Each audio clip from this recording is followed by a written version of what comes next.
Question number 82 అండి. Panchayati Raj minister గారు పవన్ కళ్యాణ్ గారు. నమస్కారం అధ్యక్ష. గౌరవ సభ్యులు అడిగిన 4 ప్రశ్నలు అడిగారు అధ్యక్ష. దానిలో 14 మరియు 15 ఆర్థిక సంఘం నిధుల కింద 2019, 2020 నుండి 2023-24 వరకు కేంద్ర ప్రభుత్వం నుండి విడుదలైన మరియు గ్రామ పంచాయతీలకు విడుదల చేసిన మొత్తాల వివరాలను సంవత్సర వారీగా తెలియజేస్తారని. అధ్యక్ష, సంవత్సరాల వారీగా గ్రామ పంచాయతీలకు 14 మరియు 15 ఆర్థిక సంఘం ద్వారా 2019, 20 నుండి 23-24 వరకు విడుదలైన గ్రాంట్ వివరాలను ఈ విధంగా తెలియజేస్తున్నాం అధ్యక్ష. 14 ఆర్థిక సంఘం 2019-20 ఆర్థిక సంవత్సరంలో కేంద్ర ప్రభుత్వం ద్వారా విడుదలైన మొత్తం 2,336,56 అధ్యక్ష. ఆంధ్రప్రదేశ్ ప్రభుత్వం ద్వారా గ్రామ పంచాయతీలకు విడుదలైన మొత్తం 2,336,56 అధ్యక్ష. మొత్తం 14 ఆర్థిక సంఘం 5వ సంవత్సరానికి 2019-20 2,336,56 అధ్యక్ష. అదే ఆంధ్రప్రదేశ్ ప్రభుత్వం ద్వారా కూడా గ్రామ పంచాయతీలు విడుదలైన మొత్తం 2,336,56 అధ్యక్ష. 15వ ఆర్థిక సంఘంకి సంబంధించి 2020-21 ఆర్థిక సంవత్సరానికి కేంద్ర ప్రభుత్వం ద్వారా విడుదలైన మొత్తం 1,837,50,00,000 అధ్యక్ష. ఆంధ్రప్రదేశ్ ప్రభుత్వం ద్వారా గ్రామ పంచాయతీలు విడుదలైన మొత్తం 1,837,50,00,000 అధ్యక్ష. 2021-22కి 1,338,52,00,000 అధ్యక్ష. ఆంధ్రప్రదేశ్ ప్రభుత్వం ద్వారా గ్రామ పంచాయతీలు విడుదలైన మొత్తం 1,338,52,00,000 అధ్యక్ష. 22-23 ఆర్థిక సంవత్సరానికి 1,378,65,00,000 అధ్యక్ష కేంద్ర ప్రభుత్వం నుంచి వచ్చింది. ఆంధ్రప్రదేశ్ ప్రభుత్వం ద్వారా గ్రామ పంచాయతీలు విడుదలైన మొత్తం 1,378,65,00,000 అధ్యక్ష.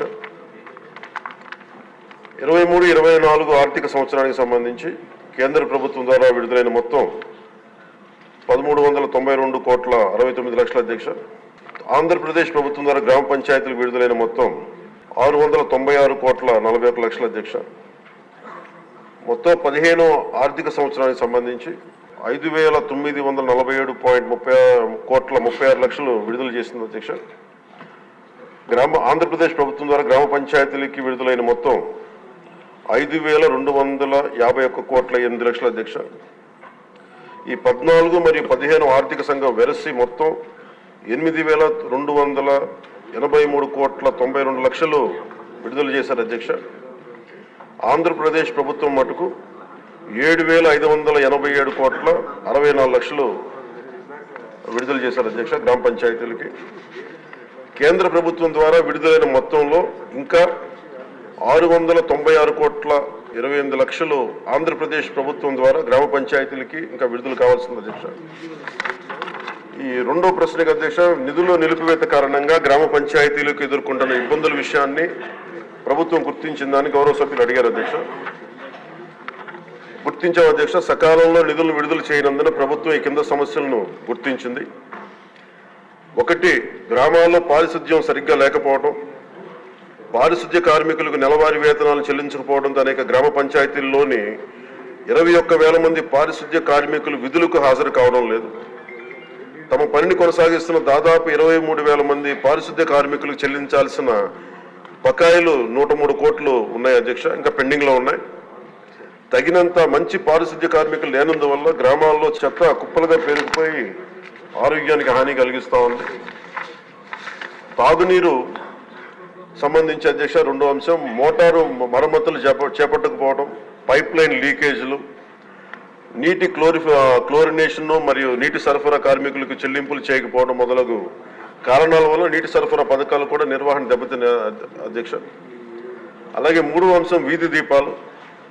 గ్రామ పంచాయతీల అనుమతి లేకుండా ఆంధ్రప్రదేశ్ డిస్కాంలకు చెల్లింపులు చేసే నిమిత్తంలో నిధులు ఎక్కువ భాగం మళ్లించడం అయింది. ఎల్ఈడి వీధి దీపాలను వెలిగించడం మరియు నిర్వహణ సరిగ్గా లేనందున అనేక వీధి దీపాలు పనికి రాకుండా పోయాయి. ఇది గ్రామీణ మహిళల రక్షణ మరియు గ్రామస్తుల భద్రత మొదలైన వాటితో సహా గ్రామంలోని అన్ని జీవన అంశాలపై ప్రతికూల ప్రభావాన్ని చూపింది. ఇంకా గ్రామ పంచాయతీలకు ఆర్థిక కమిషన్ గ్రాంట్లు నిలిపివేయడం వలన పేలవమైన పారిశుద్ధ్యం, అపరిశుభ్ర తాగునీరు మరియు పనిచేయని విద్యుత్ దీపాల కారణంగా మన రాష్ట్ర జనాభాలో 71% ఉన్న 3,54,00,000 గ్రామీణ ప్రజల జీవితం చాలా దారుణంగా ప్రభావితమైంది. అలాగే ఇది 3వ ప్రశ్న అధ్యక్ష, దానికి గల కారణాలు ఏంటని అడిగారు అధ్యక్ష. గ్రామ పంచాయతీలకు సకాలంలో నిధులు విడుదల చేయకపోవడానికి గల కారణాలను ఈ కింద విధంగా గుర్తించడం జరిగింది అధ్యక్ష. గ్రామ పంచాయతీలకు ఎన్నికలు నిర్వహించడంలో 2 సంవత్సరాల 7 నెలలు జాప్యం జరగటం, 1/8/2018 తేదీన నిర్వహించాల్సిన గ్రామ పంచాయతీ ఎన్నికలు చివరికి నిర్వహించడమైంది. మరి ఎన్నికైన సంస్థ 2021 మార్చి నెలలో బాధ్యతను స్వీకరించింది. కేంద్ర ప్రభుత్వానికి 2వ అంశం అధ్యక్ష, కేంద్ర ప్రభుత్వానికి గ్రాంట్ ట్రాన్స్ఫర్ సర్టిఫికేట్ అంటే వినియోగ ధ్రువపత్రాన్ని ఆలస్యంగా సమర్పించడం. 3వది గ్రామ పంచాయతీల బ్యాంకు ఖాతాలను గత ప్రభుత్వం ఉద్దేశపూర్వకంగా PMFS ప్రభుత్వ ఆర్థిక నిర్వహణ వ్యవస్థతో ఏకీకృతం చేయలేదు, దానికి అదొక కారణం. 4వది కేంద్ర ప్రభుత్వ పంచాయతీరాజ్ మంత్రిత్వ శాఖ నుండి కేంద్ర బృందం ఆంధ్రప్రదేశ్లోని గ్రామ పంచాయతీలను సందర్శించిన సమయంలో వారు చేసిన ప్రతికూల పరిశీలనలు. ఈ పై కారణాల వల్ల గ్రామ పంచాయతీలకు సకాలంలో ఆర్థిక సంఘం గ్రాంట్లు పొందలేదు అధ్యక్ష. ఫలితంగా గ్రామ పంచాయతీల ఆర్థిక పటిష్టతకు తీవ్ర నష్టం వాటిల్లింది. అలాగే గౌరవ సభ్యులు అడిగిన 4వ ప్రశ్న అధ్యక్ష, గ్రామ పంచాయతీలు నిధులు విడుదలకు చేయుటకు ప్రభుత్వం తీసుకున్న చర్యలు ఏమిటని. గత ప్రభుత్వం నుండి ఆర్థిక దుర్నిర్వహణకు ప్రభుత్వం వారసత్వంగా పొందింది అధ్యక్ష, మరి మిస్మేనేజ్మెంట్ కానీ.